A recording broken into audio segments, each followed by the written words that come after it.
International pressure है उसका भी तो ख्याल रखना पड़ेगा सरकार को। इंटरनेशनल प्रेशर पैदा करने की ताकत आज हिंदुस्तान में 100 करोड़ का देश है। पूरी दुनिया पे प्रेशर हम पैदा कर सकते हैं जी। कोई हम पर कैसे प्रेशर पैदा करे? ये उल्टी गंगा क्यों चले? ভারতবর্ষ একটি সার্বভৌমত্ব স্বাধীন অ্যাটমিক পাওয়ার দেশ, অর্থাৎ ভারতবর্ষের ইচ্ছা ভারতবর্ষ যেখান থেকে খুশি সেখান থেকে ট্রেড ডিল করতে পারে, যেখান থেকে খুশি সেখান থেকে পেট্রোলিয়াম কিনতে পারে, বিক্রি করতে পারে। কিন্তু এমন কি মজবুরি যে একজনের অঙ্গুলি হিলনে চলতে হচ্ছে? ভারতবর্ষ যখন অ্যাটমিক পাওয়ার ছিল না, ভারতবর্ষের মসনদে যখন বসেছিল আয়রন লেডি ইন্দিরা গান্ধী, তখনও কিন্তু আমেরিকা ভারতবর্ষের উপর বিভিন্নভাবে প্রেসার ক্রিয়েট করেছিল। সে ইন্ডিয়া পাকিস্তান যুদ্ধ হোক অথবা পোখরানে পারমাণবিক পরীক্ষা হোক, প্রত্যেকবারে কিন্তু আমেরিকা ভারতবর্ষের উপর প্রেসার ক্রিয়েট করেছে। কিন্তু কোনো তোয়াক্কা ছাড়াই the iron lady Indira Gandhi কিন্তু আমেরিকা তুড়ি মেরে উড়িয়ে কিন্তু নিজের কাজ নিজে করে গেছে। আর এখন মোদিজি কিভাবে আমেরিকার অঙ্গুলি হিলনে চলছে? আমেরিকা বলে দিচ্ছে আপনি 30 দিন, মাত্র 30 দিন রাশিয়ার কাছ থেকে তেল কিনতে পারবে, তার বেশি নয়। আর সেটাই কিন্তু ভারতবর্ষ মেনে নিচ্ছে। বিশ্বগুরু যাকে আমরা বলে সম্বোধন করি, তিনি কিন্তু একটা টুইট, একটা প্রতিবাদও করছেন না। পুরো ঘটনাটাই আপনাদের বুঝিয়ে বলি। প্রথমত কিছুদিন আগে আমেরিকা ইন্ডিয়া ট্রেড ডিল হয়েছে এবং সেই ট্রেড ডিল একটি ভারতবর্ষের ক্ষেত্রে লজ্জাজনক ট্রেড ডিল, যেখানে মোদিজি গিয়ে আমেরিকার কাছে প্রতিশ্রুতিবদ্ধ হয়ে এসেছে যে মোদিজি আমেরিকার থেকে $500 বিলিয়ন প্রোডাক্ট ভারতবর্ষে নিয়ে যাবে, কিনে নিয়ে যাবে, প্রতিজ্ঞাবদ্ধ হয়ে এসেছে। এবং আমেরিকা যখন ভারতবর্ষের বাজারে এসে বিজনেসটা করবে, সেক্ষেত্রে ভারতবর্ষ আমেরিকার কাছ থেকে 1 টাকাও শুল্ক নেবে না। শুধু তাই নয়, ভারতবর্ষের কোনো প্রোডাক্ট যখন আমেরিকায় গিয়ে বিক্রি হবে তখন 18% শুল্ক আমেরিকাকে দিতে হবে, যেটা আগে দিতে হতো 2 থেকে 3%। শুধু তাই নয়, রাশিয়ার কাছ থেকে কোনো রকম কোনো তেল কেনা যাবে না।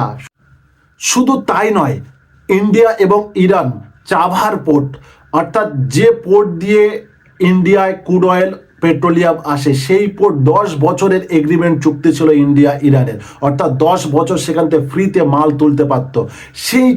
সেই চুক্তিকে খারিজ করে দিতে হলো শুধুমাত্র আমেরিকার কথায়। আর কিছুদিন আগে কি হলো, আমাদের মোদিজি গিয়েছিল ইসরায়েলে এবং সেখানে গিয়ে ইসরায়েলকে বলে এসেছে ফাদারল্যান্ড এবং ইন্ডিয়াকে মাদারল্যান্ড। এটা প্রত্যেকটা ভারতবাসীর মাথা হেঁট করে দিয়ে এসেছে। Israel is their fatherland and India their motherland. হ্যাঁ, ইন্ডিয়া আমাদের মাদারল্যান্ড, ভারতবর্ষ আমাদের জন্মভূমি, মাতৃভূমি।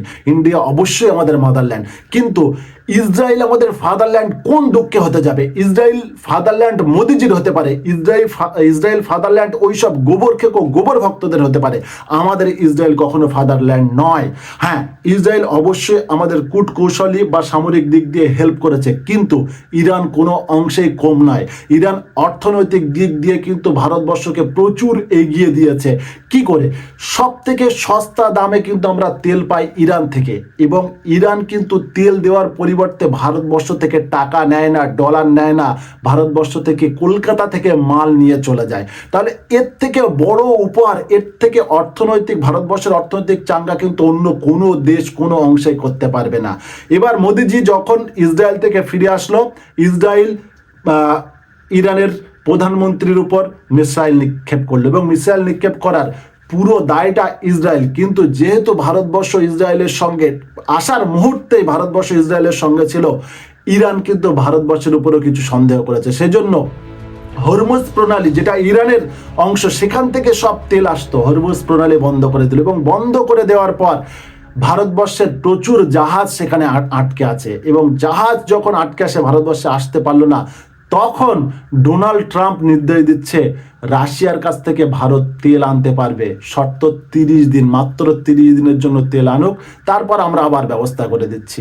আরে মোদিজি, আপনাকে ভারতবর্ষের মানুষ বিশ্ব গুরু মনে করে, আর আপনি একজনের হাতে বাঁদর নাচ হয়ে নাচছেন। ভারতবর্ষের মানুষ কিন্তু এটা কখনো মেনে নেবে না। ভারতবর্ষ একটি সার্বভৌম স্বাধীন অ্যাটমিক পাওয়ার দেশ। আত্মসম্মান বজায় রেখে ভারতবর্ষের মানুষ চলতে ভালোবাসে। আপনি একটা টুইট পর্যন্ত করলেন না, এই ঘটনার একটা কন্ডেম পর্যন্ত করলেন না। আপনি কোথাকার বিশ্বগুরু? কে আপনাকে বিশ্বগুরু বানিয়েছে? আপনি শুধু ভাষণে বিশ্বগুরু, কাজে কিন্তু আপনি কিছুই নয়। থেকে যদি আপনি দেখেন, ইতিহাস ঘেটে দেখেন, এপিজে আব্দুল কালাম এবং আমাদের অটল বিহারী বাজপেয়ীজি, তিনিও কিন্তু আমেরিকার চোখ রাঙানিকে তোয়াক্কা করেনি, পোখরানে পারমাণবিক পরীক্ষা করেছে এবং আমরা আজ অ্যাটমিক পাওয়ার দেশ।